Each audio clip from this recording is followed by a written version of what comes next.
Voice of saints Telugu video ప్రేక్షకులందరికీ సర్వోన్నతుని నామంలో శుభాభివందనములు తెలియజేస్తూ ఉన్నాను. ప్రియ క్రైస్తవ సహోదరి సహోదరులారా, ఈరోజు మన వీడియో 2025 ఏప్రిల్ 27 ఆదివారం రోజున పోప్ ఫ్రాన్సిస్ గారు చేతుల మీదుగా పునీత పట్టం అందుకోవడానికి అర్హత పొందిన ఇద్దరు యంగ్ బాయ్స్ గురించి మనం మాట్లాడుకుంటూ ఉన్నాం. అయితే ఏప్రిల్ 27కు ముందు ఏప్రిల్ 21, 2025 7:35 మన పోప్ ఫ్రాన్సిస్ గారు అనారోగ్యంతో మరణించారు. మన పోప్ గారి యొక్క మరణంతో ఏప్రిల్ 27న జరగవలసిన పునీత పట్ట కార్యక్రమం తాత్కాలికంగా వాయిదా పడింది. మరలా ఇప్పుడు 267వ పోపుగా ఎన్నికైన పోప్ లియో 14 గారు చేతుల మీదుగా ఈ ఇద్దరు యంగ్ బాయ్స్ను సెప్టెంబర్ 7న అధికారపూర్వకంగా పునీత పట్టంతో గౌరవించి పునీతులుగా ప్రకటించబోతుంది మన కథోలిక శ్రీసభ. అయితే ఈ ఇద్దరు యంగ్ బాయ్స్ ఎవరు అంటే బ్లెస్సెడ్ కార్లో అక్యూటిస్ మరియు బ్లెస్సెడ్ పియర్ జార్జియో ప్రాసెటీ గారు. అయితే ఈ ఇద్దరు యంగ్ బాయ్స్ మన కథోలిక శ్రీసభలో ఎందుకంత ప్రత్యేకంగా నిలుస్తూ ఉన్నారు? ఈ జూబ్లీ ఇయర్లో మన పోప్ లియో గారు ఈ ఇద్దరు యంగ్ బాయ్స్ను ఎందుకు పునీతులుగా ప్రకటిస్తూ ఉన్నారు? ఈ జూబ్లీ ఇయర్స్లో యూత్ అంతా కూడా ఈ ఇద్దరు యంగ్ బాయ్స్ని ఆదర్శంగా తీసుకోవాలి అని మన పోప్ లియో గారు ఎందుకు పదే పదే ప్రకటిస్తూ ఉన్నారు? ఈ ఇద్దరు యంగ్ బాయ్స్ కథోలిక శ్రీసభకు చేసిన ప్రత్యేకత ఏంటి? కథోలిక శ్రీసభ కోసం వీరిద్దరూ ఏం గొప్ప పనులు చేశారు? కథోలిక శ్రీసభలో వీరిద్దరూ ఎందుకు అంత గొప్ప స్థానాన్ని సంపాదించుకున్నారు? ఈ ఇద్దరు మధ్యస్థ ప్రార్థన సహాయంతో జరిగిన అద్భుతాలు ఏంటి? ఈ ఇద్దరు పునీతులను ప్రత్యేకంగా ఈ జూబ్లీ ఇయర్లో యూత్ అందరికీ ఆదర్శంగా ఉండేలాగా మన పోప్ లియో గారు ఎందుకు పునీతులుగా ప్రకటిస్తున్నారు అనే పూర్తి సమాచారాన్ని, ఎన్నో ఆసక్తికరమైన విషయాలను వారి జీవిత చరిత్ర ద్వారా మనం తెలుసుకునే ప్రయత్నం చేద్దాం. అయితే ముందుగా మనం కార్లో అక్యూటిస్ యొక్క జీవితం గురించి తెలుసుకుందాం. కార్లో అక్యూటిస్ ఇంగ్లాండ్లోనే లండన్లో మే 3, 1991న ఆండ్రియా అక్యూటిస్ మరియు అంతోనియా సల్జనో దంపతులకు జన్మించారు. వీరి సొంత పట్టణం ఇటలీ దేశంలో వీరిది గొప్ప సంపన్న కుటుంబం. కార్లో తండ్రి కుటుంబీకులందరూ ఇటలీలో బీమా పరిశ్రమలు నడిపిస్తూ ఉండేవారు, అనగా ఇన్సూరెన్స్ కంపెనీలు నడిపిస్తూ ఉండేవారు. కార్లో తల్లి ఒక ప్రింటింగ్ సంస్థను నడిపిస్తూ ఉండేవారు. మే 18, 1991న అవర్ లేడీ ఆఫ్ డోలర్స్ చర్చిలో కార్లోకి బాప్టిజం ఇచ్చి కార్లో అక్యూటిస్ అనే పేరును నామకరణం చేశారు. కార్లో అక్యూటిస్ తల్లిదండ్రులు కార్లో పుట్టక ముందు లండన్ మరియు జర్మనీలో వ్యాపార నిమిత్తం పనిచేశారు. కొంతకాలం తర్వాత 1991 సెప్టెంబర్లో మిలాన్కు వచ్చి స్థిరపడ్డారు. కార్లో తల్లిదండ్రులు వ్యాపార నిమిత్తం బయట దేశాలకు ఎక్కువగా వెళుతూ ఉండేవారు. దాంతో కార్లోను ఐరిస్కు చెందిన ఒక ఆయా సంరక్షణలో పెట్టి వెళ్లేవారు. కొన్నిసార్లు టేక్ కేర్ సెంటర్లో పెట్టి వారు విదేశాలకు వెళుతూ ఉండేవారు. వేసవి సెలవుల్లో మాత్రం ప్రపంచంలో ఎక్కడున్నా కూడా తన కొడుకు దగ్గరకు వచ్చే ఉండేవారు తల్లిదండ్రులు. కార్లో దగ్గరలో ఉన్న సెయింట్ మార్గరెట్ బెసిలికాలో చాలా మంది వృద్ధ దంపతులతో కలిసి చాలా గంటల సమయం గడిపి వారితో కలిసి చాలా గంటలు ప్రార్థన చేస్తూ ఉండేవాడు. కార్లో తన మొదటి ప్రాథమిక పాఠశాల మిలన్లో ఉన్న సెయింట్ కార్లో ఇన్స్టిట్యూట్లో చదువుకున్నారు. ఆ పాఠశాల వారి ఇంటికి దూరంగా ఉండటంతో కాస్త ఇబ్బంది పడుతూ ఉండేవాడు. దానితో 1997లో ఆ ఇన్స్టిట్యూట్ మానేసి వారికి దగ్గరలో ఉన్న మర్సిలనా సిస్టర్లు నిర్వహిస్తున్న మర్సిలనా టొమాసోమో ఇన్స్టిట్యూట్లో చేరారు. అలా ఆ ఇన్స్టిట్యూట్కి వెళ్లే దారిలో చాలా మంది ఇతర దేశాల నుండి వచ్చి అక్కడ స్థిరపడి ఉండేవారు. కార్లో ప్రతిరోజు ఆ దారిలో వెళ్లే సమయంలో ఎవరైనా కనిపిస్తే వారందరినీ చక్కగా పలకరిస్తూ ఉండేవాడు. వారి పేర్లు తెలుసుకొని ఆ పేర్లు పలకడం నేర్చుకొని ప్రతిరోజు ఉదయం వారందరినీ చిరునవ్వుతో ఆ పేర్లు పెట్టి పలకరిస్తూ ఆ దారిలో వెళుతూ ఉండేవాడు. అలా 2 సంవత్సరాల్లో ఆ దారిలో ఉన్న ప్రతి ఒక్కరికి కార్లో దగ్గరైపోయాడు. 2 సంవత్సరాల తర్వాత కార్లో చదువు అక్కడ పూర్తయిపోయింది. పై చదువుల కొరకు జేసు సభలో చేరాడు. జేసు సభలో చాలా బాగా చదువుతూ ఉండేవాడు. మంచి మార్కులతో మంచి పేరు తెచ్చుకున్నాడు. జేసు సభలో ఉన్నప్పుడే కంప్యూటర్ మరియు ఫోన్ వాడకం గురించి బాగా పరిశోధనలు చేసి టెక్నాలజీకి అనుగుణంగా కంప్యూటర్ వాడడం నేర్చుకున్నాడు. టెక్నాలజీకి సంబంధించిన ఎన్నో విషయాలు ఎవరి సహాయం లేకుండానే కార్లో సొంతంగా నేర్చుకునేవాడు. జూన్ 16, 1998న తన 7 సంవత్సరాల వయసులో మిలన్లో ఉన్న సెయింట్ ఆంబ్రోగియో నెమోసో కాన్వెంట్లో కార్లో మొదటి దివ్య సప్రసాదాన్ని తీసుకున్నాడు. కార్లో తల్లి కార్లో పుట్టడానికి ముందు నుంచే దివ్య బలి పూజకు వెళ్లడం మానేసింది. కార్లో తండ్రి కూడా వ్యాపార నిమిత్తం పనులతో బిజీగా ఉండడం వల్ల దివ్య బలి పూజకు సరిగ్గా వెళ్లేవారు కాదు. కానీ కారులో మొదటి దివ్య సప్రసాదం స్వీకరించిన అప్పటి నుండి ప్రతిరోజు క్రమం తప్పకుండా దివ్య బలి పూజకు హాజరవుతూ ఉండేవాడు. అలాగే వారి తల్లిదండ్రులను కూడా ఒప్పించి దేవాలయానికి వెంట తీసుకెళ్తూ ఉండేవాడు. కారులో తన తల్లిని ఒప్పించి కేటగిజం టీచర్గా చర్చిలో పిల్లలకు సత్యోపదేశ తరగతులు తీసుకునేలాగా చేశాడు.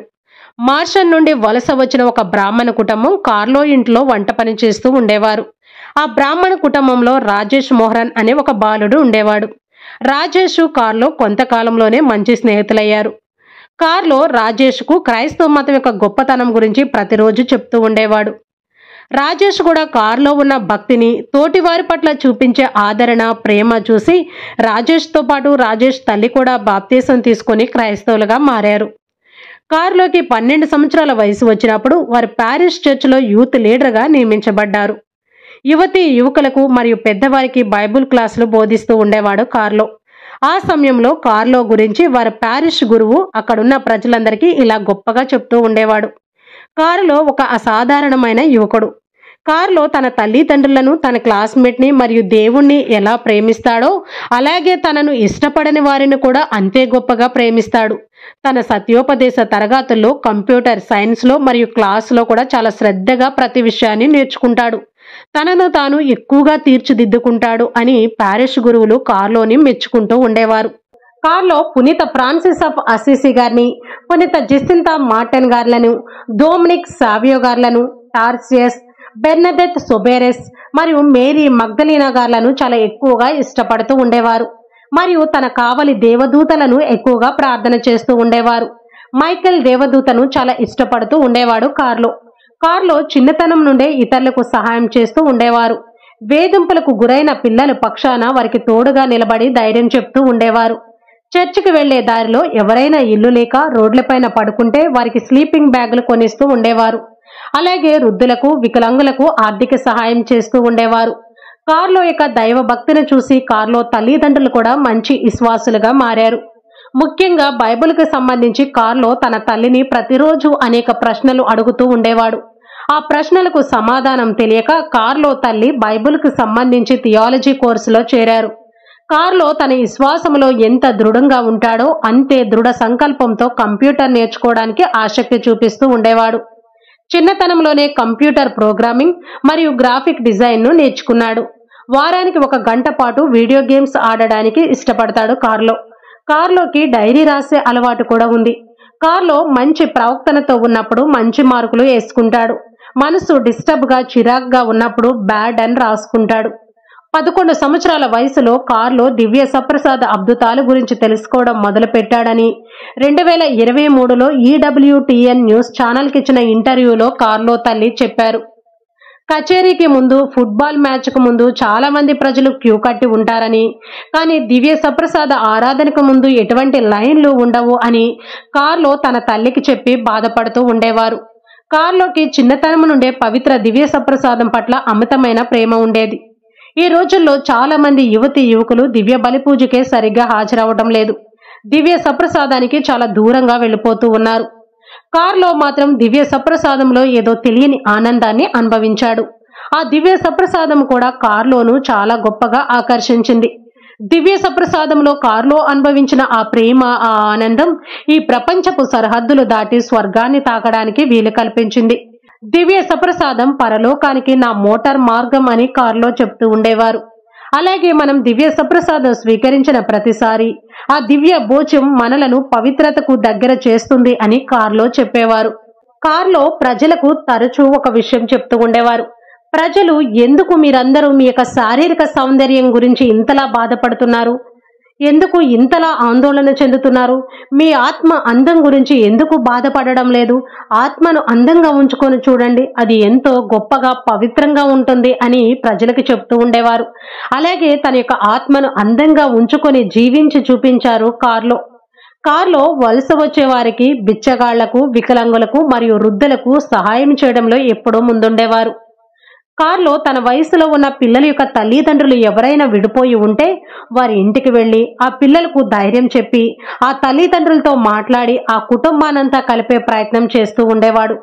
కారులోకి కంప్యూటర్లు మరియు ఇంటర్నెట్ల పట్ల ఉన్న ఇష్టంతో తన చుట్టూ ఉండే ప్రజలు కారులోని కంప్యూటర్ గీక్ అని ముద్దుగా పిలుస్తూ ఉండేవారు. కారులోకి జావాతో పాటు C++ ప్రోగ్రామింగ్ లాంగ్వేజ్లో మంచి నైపుణ్యం ఉంది. కంప్యూటర్కి సంబంధించి ఏ విషయంనైనా నిమిషంలో సాల్వ్ చేస్తాడు. అలాగే కంప్యూటర్ విషయంలో ఇతరులకు సహాయం చేయడంలో ఎప్పుడూ ముందుంటాడు. కారులోకి 14 సంవత్సరాల వయసు ఉన్నప్పుడు వారి పారిష్ ప్రీస్ట్ సెయింట్ మరియా సాగ్రెట్రా అనే వారి చర్చ్ కోసం ఒక వెబ్సైట్ తయారు చేయమని అడిగారు. ఆ తర్వాత కొన్ని రోజులకు కార్లో స్కూల్ ప్రిన్సిపల్ ఫాదరు స్వచ్ఛంద సేవను ప్రోత్సహించడానికి ఒక వెబ్సైట్ తయారు చేయాలి అని అడిగారు. అప్పుడు కార్లో ఇటాలియన్ మీరు స్వచ్ఛంద సేవకుడుగా ఉంటారా అనే వెబ్సైట్ తయారు చేసి జాతీయ పోటీలో ప్రథమ స్థానాన్ని గెలుచుకున్నాడు. అలా తన 14 సంవత్సరాల వయసులో యువతరానికి కథోలిక విశ్వాసాన్ని ప్రచారం చేయాలి అనే గొప్ప సంకల్పంతో కార్లో అక్యూటిస్.com మరియు కార్లో అక్యూటిస్ en.org అనే 2 వెబ్సైట్లను తయారు చేశాడు. ఈ 2 వెబ్సైట్లను ఇప్పుడు మన కథోలిక శ్రీ సభ అధికారపూర్వకంగా ఆమోదించింది. ప్రపంచవ్యాప్తంగా జరిగే దివ్య సప్రసాద అద్భుతాలు మరియు మరియ తల్లి యొక్క దర్శనాలు మొత్తంగా 180 కంటే ఎక్కువ అద్భుతాలనే స్వీకరించి ఆ అద్భుతాలన్నీ ఏ దేశంలో జరిగాయి, ఏ తారీఖున జరిగాయి అనే పూర్తి సమాచారంతో కార్లో అక్యూటిస్.com అనే వెబ్సైట్లో పొందుపరుస్తూ ఉండేవాడు. ఆ అద్భుతాన్ని 20 వేరు భాషల్లో ప్రచారం చేస్తూ ఉండేవాడు. ఇప్పుడు ఈ వెబ్సైట్ ప్రపంచవ్యాప్తంగా ఉన్న అనేక పారిష్లకు మరియు సహాయ సాధనంగా మారింది. ఆధ్యాత్మిక మంచు కోసం మరియు సువార్త వ్యాప్తి కోసం ఇంటర్నెట్ను ఎలాగ ఉపయోగించాలో కార్లోను చూసి మనందరం నేర్చుకోవాలి. 2006 అక్టోబర్లో కార్లోకి 15 సంవత్సరాల వయసు ఉన్నప్పుడు కాస్త అనారోగ్యానికి గురయ్యాడు. కార్లో తల్లిదండ్రులు దగ్గరలో ఉన్న ఒక హాస్పిటల్కు తీసుకుని వెళ్లారు. అక్కడ డాక్టర్స్ పరిశోధనలు చేసి పరోటిటిస్ మరియు డిహైడ్రేషన్ అని నిర్ధారించారు. కొన్ని రోజుల తర్వాత కార్లోకి నొప్పి ఎక్కువైంది మరియు మూత్రంలో రక్తం పడడం మొదలైంది. దీనితో అక్టోబర్ 8 ఆదివారం నాటికి కార్లో మంచం నుండి లేవలేకపోయాడు. చాలా నీరసంగా బలహీనమైపోయాడు. దాంతో కార్లో తల్లిదండ్రులు మిలాన్లో ఉన్న ఒక పెద్ద హాస్పిటల్కు తీసుకువెళ్లారు. అక్కడ అన్ని రక్త పరీక్షలు చేసిన తర్వాత ప్రొమిలోసైటిస్ లుకేమియా అని నిర్ధారించారు. లుకేమియా అనగా తెల్ల రక్త కణంలో ఏర్పడే క్యాన్సర్. ఇది ఆఖరి స్టేజ్కి వచ్చేసిందని, కోలుకోవడం చాలా కష్టమని డాక్టర్లు చెప్పి వెంటనే ఐసీయూలోకి తరలించారు. అక్కడ కారులోకి ఊపిరందలేదు. దానితో కృత్రిమ ఆక్సిజన్ను అందించారు. ఆ రాత్రంతా కారులో నిద్రపోలేదు. చాలా బాధపడుతూ ఆ రాత్రిని గడిపాడు. మరుసటి రోజు అనగా అక్టోబర్ 9న మిలాన్కు ఉత్తరాన ఉన్న శాన్ గెట్టానో హాస్పిటల్కు తీసుకుని వెళ్లారు.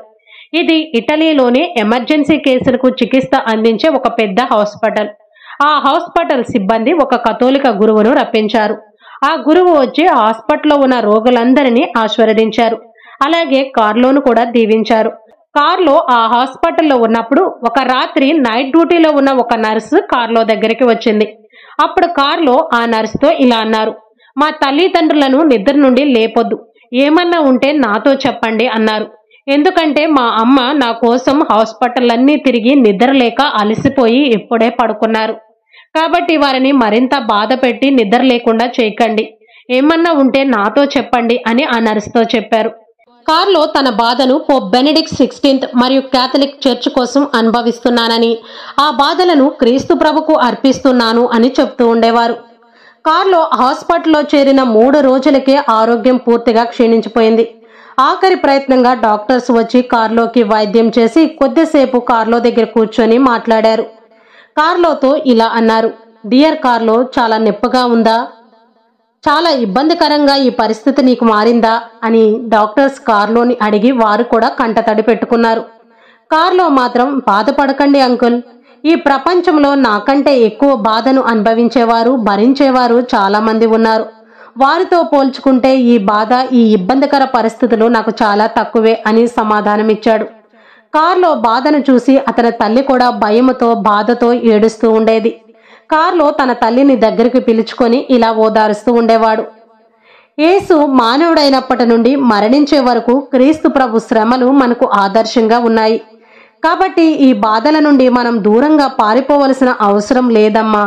జీవితంలో అసాధారణమైన గొప్ప పరలోక జీవితాన్ని అనుభవించడానికి మనల్ని మనం సిద్ధం చేసుకోవాలి అని తన తల్లికి చెప్పి తన తల్లిని ఓదారుస్తూ ఉండేవాడు. అలా తన తల్లిని ఓదారుస్తూనే కోమాలోకి వెళ్ళిపోయాడు కారులో. వెంటనే ఐసీయూలోకి షిఫ్ట్ చేసి రక్తాన్ని శుభ్రం చేశారు డాక్టర్లు. దాని తర్వాత కారులో మెదడులో సెరెబ్రల్ హ్యామరేజ్ అయ్యిందని, దానితో అక్టోబర్ 11న కారులోకి బ్రెయిన్ డెడ్ అయినట్లు డాక్టర్లు నిర్ధారించారు. మరుసటి రోజు అనగా 2006 అక్టోబర్ 12 సాయంత్రం 6:45 కారులో మరణించాడు అని డాక్టర్లు అధికారపూర్వకంగా ప్రకటించారు. దానితో తల్లిదండ్రులు కార్లో యొక్క మృతదేహాన్ని ఇంటికి తీసుకువచ్చారు. అక్కడ ప్రజలు చివరి నివాళులు అర్పించడానికి 4 రోజుల వరకు వస్తూనే ఉన్నారు. కారులో అంత్యక్రియలకు అపరిచితులు కూడా, ఎవరో తెలియని వ్యక్తులు కూడా చాలా మంది వచ్చారు. కారులో సహాయం పొందిన వారు అనేక మంది కారులో అంత్యక్రియలకు పాల్గొన్నారు. కారులో ఇంటికి దగ్గరలో ఉన్న టెర్నెంగో గ్రామంలోని శ్మశాన వాటికలో కారులో యొక్క పవిత్ర శరీరాన్ని ఖననం చేశారు. అయితే కార్లో అక్యూటిస్ తన డైరీలో పునీత ఫ్రాన్సిస్ ఆఫ్ అసిసి గారి మీద ప్రేమతో తనను అసిసిలో ఖననం చేయమని చివరి కోరికగా రాసుకున్నాడు. అది చూసిన తర్వాత కార్లో యొక్క పవిత్ర శరీరాన్ని 1 సంవత్సరం తర్వాత టెర్నెంగో గ్రామ శ్మశాన వాటిక నుండి బయటకు తీసి 2007 జనవరిలో పునీత ఫ్రాన్సిస్ ఆఫ్ అసిసి గారు ఉన్న ప్రాంతంలో అసిసిలో ఖననం చేశారు. కారులో మరణించిన కొద్దిసేపటికే కారులోను పునీతుని చెయ్యాలని ప్రజలు అరవడం మొదలుపెట్టారు. ఆయన మరణించిన 6 సంవత్సరాలు అనగా అక్టోబర్ 12, 2012న మిలాన్ ఆర్చ్ డైసిస్ కారులోను పునీతుని చేయడానికి ప్రక్రియలను మొదలుపెట్టింది. ఇది 2013 మే 13న బాగా ప్రచారంలోకి వచ్చింది. పునీతుని చేయడానికి ఎటువంటి ఆటంకాలు లేకపోవడంతో కాంగ్రిగేషన్ ఫర్ ద కాసెస్ వారు నిల్ అబ్జెక్షన్ అని ఒక ప్రకటనను జారీ చేశారు. దానితో కార్లోను దేవుని సేవకుడుగా నియమించారు. ఇది పునీత పట్టంలో మొదటి ప్రక్రియ. తర్వాత 2008 జూలై 5న పోప్ ఫ్రాన్సిస్ గారు విరోచిత దర్శనం కలిగిన వ్యక్తిగా ధృవీకరిస్తూ పూజనీయుడిగా ప్రకటించారు.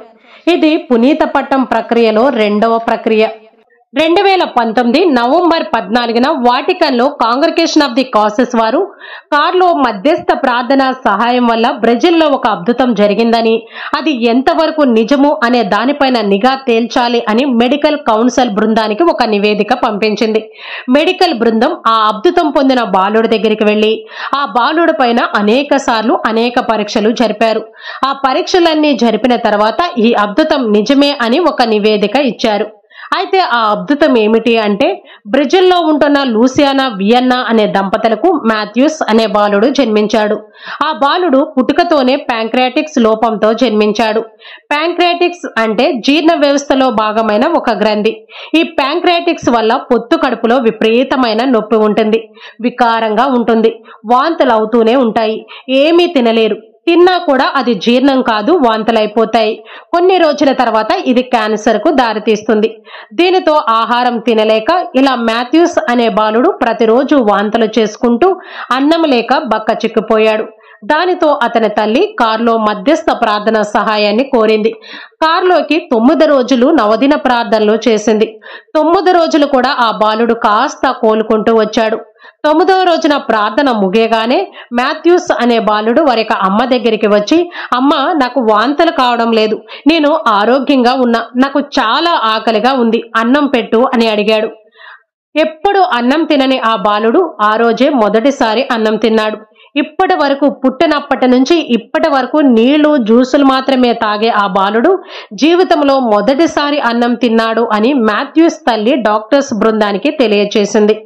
ఈ విషయాలన్నీ విన్న డాక్టర్స్ బృందం ఆ బాలుడి పైన అనేక పరీక్షలు జరిపి వివరణాత్మకమైన దర్యాప్తు చేసిన తర్వాతే 2020 ఫిబ్రవరి 21న ఇదంతా నిజమే అని ఒక నివేదికని ఇచ్చి ఆ అద్భుతాన్ని నిర్ధారించారు డాక్టర్స్ బృందం. తర్వాత 2024 మే 23న పోప్ ఫ్రాన్సిస్ గారు కార్లో మధ్యస్థ ప్రార్థన సహాయంతో 2వ అద్భుతం జరిగింది అని గుర్తించారు. అది 2022లో జరిగింది. కోస్టా రికాకు చెందిన వలేరియా అనే మహిళకు యాక్సిడెంట్ అయింది. తన బైక్ మీద నుంచి కింద పడి మెదడులో రక్తస్రావం జరిగింది. అంటే బ్రెయిన్ లో ఇంటర్నల్ బ్లీడింగ్ అవుతుంది. ఆ మహిళ బ్రతకడం కష్టమని డాక్టర్స్ తేల్చి చెప్పేశారు. దానితో వలేరియా తల్లి కార్లో మధ్యస్థ ప్రార్థనా సహాయాన్ని కోరింది. ఎన్నో కిలోమీటర్లు ఆమె ప్రయాణం చేసి కార్లో సమాధిని సందర్శించి కార్లో సమాధి దగ్గరికి వెళ్లి ఆ తల్లి ప్రార్థన చేసింది. అలా ఆమె కారులో సమాధి దగ్గర ప్రార్థన చేస్తూ ఉండగా వలేరియా సొంతంగా ఊపిరి పీల్చుకోవడం మొదలుపెట్టింది. అప్పటి వరకు వెంటిలేటర్ పై ఉన్న తన కూతురు కారులో దగ్గర ప్రార్థన చేయగానే ఆమె ఊపిరి పీల్చుకుంది అని తన తల్లి తెలియచేశారు. తన తల్లి కారులో దగ్గర ప్రార్థన చేయగానే మెదడులో రక్తం కారడం ఆగిపోయిందని డాక్టర్స్ తెలియజేశారు. ఈ అద్భుతాలన్నీ నిజము అని ఒక నివేదిక వచ్చిన తర్వాత 2019లో డాక్టర్ సమక్షంలో కార్లో యొక్క శరీరాన్ని సమాధి నుండి బయటకు తీసి అనేక పరీక్షలు జరిపారు. కారులో శరీరం చెక్కు చెదరకుండా ఉంది. దానితో కారులో యొక్క పవిత్ర శరీరాన్ని ఒక ప్రాంతానికి తీసుకుని వెళ్లి అక్కడ దివ్య బలి పూజ సమర్పించారు. రాత్రిపూట ఊరేగింపుగా సెంట్ రుపోనో కథీడ్రల్ గాయక బృందముతో నేను కాదు కానీ దేవుడే అంటూ పాటలు పాడుకుంటూ ఊరేగింపుగా తీసుకుని వెళ్లి శరీరం కనిపించేలాగా అచ్చు వేయబడిన మైనపు పొరలో కప్పి దేవాలయంలో అందరికీ కనిపించేలాగా పెట్టారు. ఈ అద్భుతాలన్నీ నిజము అని నిర్ధారణ అయిన తర్వాత పునీత పట్టముకు ఆమోదం తెలిపింది కథోలిక శ్రీసభ. పునీత పట్టం ఆమోదం తెలిపిన నెలలోనే ఇటలీలో కోవిడ్-19 మహమ్మారి కారణంగా పునీత పట్టం వేడుక వాయిదా పడింది. ఆ సమయంలో దేశం లాక్డౌన్ లో ఉంచబడింది. దీనిని అక్టోబర్ 10, 2020కి తిరిగి షెడ్యూల్ చేశారు. మరియు ఇటలీలోని అసిసిలో సెయింట్ ఫ్రాన్సిస్ ఆఫ్ అసిసి యొక్క బెసిలికా అప్పర్ చర్చిలో ఈ ప్రోగ్రాం అంతా జరిగింది. పోపు గారి తరపున కార్డినల్ అగస్టినో పల్లవి అధ్యక్షత వహించారు. 2020 అక్టోబర్లో జరిగిన ధన్యతా పట్టం వేడుకలో కార్లో గారి యొక్క పవిత్ర అవశేషాలను తీసి సెయింట్ మరియా మ్యారిగోర్ చర్చిలో ప్రజల సందర్శనార్థం బయటపెట్టారు మరియు ప్రపంచవ్యాప్తంగా ఉన్న అనేక చర్చిలకు కూడా పంపించారు. 2024 జూలై 1న పోప్ ఫ్రాన్సిస్ గారు మరియు కార్డినల్స్ అందరూ కలిసి ఒక సమావేశాన్ని ఏర్పాటు చేసుకున్నారు. ఆ సమావేశంలో బ్లెస్సెడ్ కార్లోతో పాటు 15 మందిని పునీతులుగా ప్రకటించడానికి ఆమోదం తెలిపారు. అయితే 2025 ఏప్రిల్ 27 ఆదివారం 10:30 సెయింట్ పీటర్స్ స్క్వేర్లో అసిసి డైసిస్ లో పునీత పట్టం కార్యక్రమం జరుగుతుందని వాటికన్ ముందుగానే సమాచారం ఇచ్చింది. అయితే ఏప్రిల్ 27న పునీత పట్టం కార్యక్రమానికి ముందే ఏప్రిల్ 21న పోప్ ఫ్రాన్సిస్ గారు మరణించారు. దానితో ఏప్రిల్ 27న జరగవలసిన పునీత పట్టం కార్యక్రమం తాత్కాలికంగా వాయిదా పడింది. మరలా ఇప్పుడు పోప్ లియో గారి యొక్క చేతుల మీదుగా ఈ యువ క్యాథలిక్ అయిన బ్లెస్సెడ్ కార్లో అంకుటిస్ ని సెప్టెంబర్ 7న పునీతులుగా ప్రకటిస్తూ కథోలిక శ్రీసభ అధికారపూర్వకంగా ప్రకటించబోతూ ఉంది. అయితే యువకుల కోసం అంకితం చేయబడిన ఈ ప్రధాన జూబ్లీ వేడుక సందర్భంగా గొప్ప శక్తివంతమైన విశ్వాసం చూపించి పవిత్రతకు సాక్ష్యమిచ్చిన ఇద్దరు యువ క్యాథలిక్లైన బ్లెస్సెడ్ కార్లో అంక్యూటిస్ మరియు బ్లెస్సెడ్ పియర్ జార్జియోలను పునీతులుగా ప్రకటిస్తున్నట్లు నవంబర్ 20, 2024 బుధవారం రోజున పోప్ ఫ్రాన్సిస్ గారు ముందుగానే ప్రకటన జారీ చేశారు.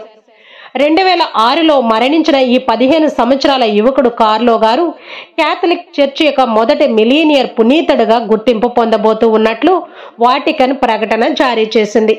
దేవుని ప్రభావశీలుడు అనే పేరుతో పిలువబడే కార్లో తన కంప్యూటర్ నైపుణ్యంతో రోమన్ క్యాథలిక్ చర్చిలో జరిగిన దివ్య సప్రసాద అద్భుతాలను మరియు మరియ తల్లి దర్శనాలను ఆన్లైన్ చేయడం ద్వారా గొప్ప పేరును సంపాదించుకున్నాడు. 15 సంవత్సరాలు మాత్రమే జీవించిన దేవుని చేతిలో గొప్ప పనిముట్టుగా ఆయన ఉపయోగపడ్డాడు. 2022 ఏప్రిల్లో యునైటెడ్ కింగ్డమ్ లో కార్లో అక్యూటిస్ యొక్క మొట్టమొదటి జీవిత పరిణామం కలిగిన విగ్రహాన్ని తయారు చేసి పెట్టారు. స్కాట్లాండ్ లో కర్పస్ గ్రోటోలో ఒక విగ్రహాన్ని నిర్మించారు. అదే సంవత్సరం మలెన్మస్ బార్లో పునీత లెడ్మాస్ చర్చిలో కార్లోకి అంకితం చేయబడిన ఒక స్టెయిన్డ్ గ్లాస్ కిటికీని కూడా ఏర్పాటు చేశారు. యువ పారిష్ వాసులతో కనెక్ట్ అవడానికి కార్లో అక్యూటిస్ ఫోటోను ఎంపిక చేశారు. 2024లో తిమోతి సల్మజ్ తన ఛాతి నుండి బయటకు వస్తున్న యేసుక్రీస్తు శిలువ వేయబడిన చిత్రం కలిగిన కార్లో శిల్పాన్ని తయారు చేశాడు. కార్లో పవిత్ర అవశేషాలు మరియు దివ్య సప్రసాద అద్భుతాలు ఫోటో ప్రదర్శనతో పాటు ప్రపంచ వ్యాప్తంగా ఉన్న క్యాథలిక్ చర్చెస్ అన్నిటికీ పంపించి ప్రదర్శనగా చూపిస్తున్నారు. కార్లో పేరు మీద ఒక పుస్తకము, ఒక వీడియో గేమ్ మరియు ఒక డాక్యుమెంటరీ చిత్రము మరియు ఒక యునైటెడ్ చిత్రాలు కూడా ఉన్నాయి. సాధారణ జీవితాలను గడిపే యువతి యువకులకు పవిత్రతలో ఎదగడానికి కార్లో జీవితం మంచి ఉదాహరణగా ఉందని పోప్ ఫ్రాన్సిస్ గారు తెలియజేశారు. కార్లో అందరి యువకుల్లాగా అనవసరమైన వాటి కొరకు పరిగెత్తలేదు. విశ్వాసములో పెరిగి ప్రభువుకి మంచి బహుమతులు తయారు చేశాడు. ప్రభువు తనలో నాటిన ఆ జ్ఞానముతో ఈనాటి కథోలిక శ్రీసభకు ఈ ప్రపంచానికి గొప్ప బహుమతిని అందించాడు అని కార్లో గురించి పోప్ ఫ్రాన్సిస్ గారు చాలా గొప్పగా చెప్పారు. బ్లెస్సెడ్ కార్లో కంప్యూటర్ని మంచి కోసం ఉపయోగించారు. దాని ద్వారా దేవుని యొక్క అద్భుతాలు ఈ ప్రపంచానికి తెలియచేశారు. కార్లో ఎప్పుడూ ఇతరులకు సహాయం చేస్తూ ఇతరులు అవసరంలో ఉన్న వారికి ఆదరణ చూపిస్తూ ఉండేవాడు. ఇంటర్నెట్ ను చెడులకు ఉపయోగించకుండా మంచి కోసం వాడాలి అని ఈ తరం యువతి యువకులు కార్లోను చూసి ఆదర్శంగా తీసుకోవాలి. కార్లో చిన్నతనం నుండే తనకు తానుగా భక్తి విశ్వాసములో పెరిగి తల్లిదండ్రులను కూడా తన చుట్టూ ఉన్న వారిని కూడా విశ్వాసంలోకి నడిపించాడు. కార్లో తన క్లాస్మేట్లు ఎవరైనా అల్లరి చేసి వేడిపిస్తే వారికి సపోర్టివ్గా నిలబడేవాడు. అలాగే క్లాసులో ఉన్న పేద పిల్లలకు సహాయం చేస్తూ ఉండేవాడు. కార్లో ఇంటర్నెట్ ని చక్కగా ఉపయోగించి ఈ భూలోకంలో దేవుని మహిమపరచడానికి మరియు దేవుని సువార్తను ఈ ప్రపంచానికి చాటి చెప్పడానికి ఉపయోగించాడు. కార్లో ఎప్పుడూ క్రీస్తు ప్రభుతో ఉండడమే తన జీవిత ప్రాజెక్ట్ అని చెప్తూ ఉండేవాడు. కార్లో క్రిస్మస్ మాస్ కుటుంబ సభ్యులతో కలిసి జరుపుకోవడానికి చాలా ఎక్కువగా ఇష్టపడేవాడు. కార్లో తన చుట్టూ ఉన్న వారికి ప్రభుని ఎలా ప్రేమించాలి, స్నేహితుల పట్ల ఎలా స్నేహ భావంతో మెలగాలి అనే మంచి విషయాలు నేర్పిస్తూ ఉండేవాడు. కార్లోని ఇంటర్నెట్కు పాలక పునీతుడిగా మన కథోలిక శ్రీసభ నియమించింది. 2006లో మరణించిన 15 సంవత్సరాల ఈ క్యాథలికన్ ఇటాలియన్ యువకుడు కార్లో ఈ డిజిటల్ యుగంలో నేటి యువతి యువకులకు సోషల్ మీడియాను ఎలా వాడుకోవాలో వాడి చూపించాడు. 187 కంటే ఎక్కువ దివ్య సప్రసాద అద్భుతాలను, మరియ తల్లి దర్శనాలను, ఏ దేశంలో జరిగాయి, ఎప్పుడు జరిగాయి అనే పూర్తి సమాచారంతో 20 భాషల్లోకి అనువాదించి వెబ్సైట్లో పొందుపరుస్తూ ఉండేవాడు. అయితే కార్లో దివ్య సప్రసాద అద్భుతాలు, మరియ తల్లి దర్శనాలను స్వీకరించే సమయంలో అసలు ఏం నిజాన్ని తెలుసుకున్నాడు, ఎలా మారాడు అనే విషయాలను మనం తెలుసుకుందాం. కార్లో దివ్య సప్రసాద అద్భుతాలను స్వీకరిస్తూ వెబ్సైట్లో పొందుపరిచే క్రమంలో అస్సలు వాస్తవాలను గ్రహించాడు. అదేమిటంటే దేవుడు నిజమైనవాడు, క్రీస్తు ప్రభు నిజమైనవాడు, కాబట్టి నా జీవితం కూడా నిజమైనదే. మరి నేను నిజంగా జీవించాలంటే నా జీవిత విధానం తప్పకుండా మారాలి. అది కూడా క్రీస్తుగా నాకు నేనుగా పరిణితి చెందాలి. ఆయనలో నేను రూపాంతరం చెందాలి. క్రీస్తు ప్రభు బాధలను నేను కూడా అనుభవించాలి అని తాపత్రపడుతూ ఉండేవాడు. క్రీస్తు ప్రభుగా తను మారాలి అని దివ్య సప్రసాద అద్భుతాలను స్వీకరించిన ప్రతిసారి ఆరాటపడుతూ ఉండేవాడు. దివ్య సప్రసాదం అనేది పరలోకానికి మార్గం అని కార్లో చెప్తూ ఉండేవాడు. సూర్యుడి ముందు గంటల తరబడి మనం నిలబడితే మన ముఖం నల్లగా మారిపోతుంది. కానీ దివ్య సప్రసాదం ముందు అదే ఒక్క గంట సేపు మనం కూర్చుంటే మనం తప్పకుండా పునీతులుగా మారతాము అంటున్నాడు కార్లో. సెప్టెంబర్ 7, 2025 ఆదివారం రోజున పునీత పట్టం అందుకోబోతున్న ఈ 15 సంవత్సరాల కార్లో జీవితం ఇది. కాబట్టి ప్రియ క్రైస్తవ సహోదరి సహోదరులారా, అతి చిన్న వయసు నుండే అసాధారణమైన తెలివితేటలు కలిగి క్యాథలిక్ల యొక్క రహస్యాలను అర్థం చేసుకోవడంలో ఎంతో ఆసక్తి చూపించాడు కార్లో. ప్రార్థన మరియు భక్తికి కట్టుబడి ఉంటూనే కంప్యూటర్ ప్రోగ్రామర్గా తన నైపుణ్యాన్ని మెరుగుపరుచుకోవడానికి కార్లో చాలా గంటలు కష్టపడుతూ ఉండేవాడు. రోమన్ క్యాథలిక్ చర్చ్ బ్లెస్సెడ్ కార్లోకి ఎంతగానో రుణపడి ఉంది. ఎందుకంటే 15 సంవత్సరాల వయసులోనే ఒక పోర్టబుల్ ఎగ్జిబిషన్ మరియు ప్రపంచ వ్యాప్తంగా జరిగిన క్యాథలిక్ చర్చ్ ఆమోదించిన 189 అద్భుతాలను, మరియ తల్లి దర్శనాలను ఒక వెబ్సైట్లో పొందుపరిచి రోమన్ క్యాథలిక్ చర్చ్కి ఎంతగానో సహాయం చేశాడు ఈ 15 సంవత్సరాల అంక్యుటిస్. కంప్యూటర్లో అశ్లీలమైన ఫోటోలను, వీడియోలను చూసి సమయాన్ని వృధా చేసుకోకుండా కంప్యూటర్ను దేవుని మహిమ కొరకు వాడి ఈ తరం యువతి యువకులందరికీ ఆదర్శంగా ఉన్నాడు కార్లో అక్యూటిస్. అయితే కార్లో గురించి పోప్ గారు ఇలా మాట్లాడారు. పోప్ ఫ్రాన్సిస్ గారు 2020 అక్టోబర్ 11న ఇచ్చిన ప్రసంగంలో కార్లో తన జీవితంలో దేవునికి మొదటి స్థానం ఇచ్చాడు. పరలోకములో ఒక నక్షత్రం వలె మెరుస్తూ ఉన్నాడు. కాబట్టి కార్లో జీవిత చరిత్రను ఈ తరం యువతి యువకులందరూ ఆదర్శంగా తీసుకోవాలని పోపు గారు పిలుపునిచ్చారు. కార్లో ఈ తరం యువత సువార్తకు నమ్మకంగా ఉంటూనే డిజిటల్ ప్రపంచంలోని సంక్లిష్టతను నావిగేట్ చేయాలి అనుకునే వారికి మార్గచూపరిగా పనిచేస్తూ ఉన్నాడు. వయసుతో సంబంధం లేకుండా అందరూ పవిత్రంగా ఉండాలి అని ప్రతి ఒక్కరికి కార్లో గుర్తు చేస్తూ ఉన్నాడు. అలాగే యువ క్యాథలిక్లందరూ వారి యొక్క ప్రతిభను దేవుని మహిమ కొరకు మరియు సువార్త వ్యాప్తి కోసం ఉపయోగించాలి అని కార్లో యువతీ యువకులను పిలుపునిస్తూ ఉన్నాడు. నేను చనిపోవడానికి సంతోషంగా ఉన్నాను, ఎందుకంటే నా జీవితంలో ఒక్క నిమిషం కూడా దేవునికి ఇష్టం లేని వాటి కొరకు నేను సమయాన్ని వృధా చేయలేదు. ప్రతి నిమిషం ఆయనను మహిమపరచడానికి నా సమయాన్ని ఉపయోగించాను. ఇది కార్లో చెప్పిన ఆఖరి మాటలు. ఎంత అద్భుతమైన మాటలు కార్లో చెప్పాడంటే మనం కూడా అలాగే ఉండాలి. మన సమయాన్ని అనవసరమైన వాటి కొరకు ఉపయోగించకుండా దేవుని మహిమపరిచే విధంగా ఉపయోగించుకోవాలి. ప్రియ క్రైస్తవ సహోదరి సహోదరులారా, కార్లో జీవితం చూసిన మనము మన జీవితాలను మనం ఒక్కసారి ఆత్మ పరిశీలన చేసుకోవాలి. మరియు మనం చేసే ప్రతి పనిలో పవిత్రత కోసం కృషి చేయాలి అని కార్లో ద్వారా మనం నేర్చుకోవాలి. ఈ జూబ్లీ పునీతుడు కారులో అడుగుజాడల్లో నడుస్తూ పవిత్రంగా క్రీస్తు ప్రభుని అనుసరించే ప్రయత్నం మనం చేయాలి. అప్పుడే కారులో ఉన్నటువంటి మంచి బుద్ధి, జ్ఞానం, భక్తి దేవుడు మనకు కూడా దయచేస్తారు. దుఃఖం అంటే మనల్ని మనం చూసుకోవడం, ఆనందం అంటే దేవుని వైపు చూడడం అని కారులో చెప్తూ ఉన్నాడు. కాబట్టి మనం దుఃఖంలో ఉన్న, ఆనందంలో ఉన్న ప్రతి క్షణము కూడా దేవుని పైన ఆధారపడి దేవుని మహిమపరిచే విధంగా మనం జీవించాలి. అయితే ప్రార్థనలో మనం దేవుణ్ణి అడగవలసిన ఏకైక విషయం ఏమిటంటే పవిత్రంగా ఉండేలా చూడమని మనం దేవుణ్ణి అడగాలి. కాబట్టి మనందరం కూడా బ్లెస్సెడ్ కార్లో జీవితాన్ని ఆదర్శంగా తీసుకొని పవిత్రతలో ముందుకు సాగుదాం.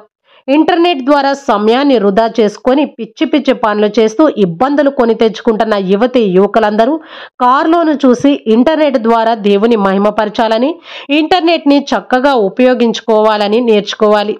కథోలిక శ్రీ సభకు మూల స్తంభాలుగా ప్రతి ఒక్క యువత కూడా ఉండాలని, దేవుని చేతిలో పనిముట్టిగా మారి శ్రీ సభ కొరకు పని చేయాలి అని కారులో యువతి యువకులను పిలుస్తూ ఉన్నాడు.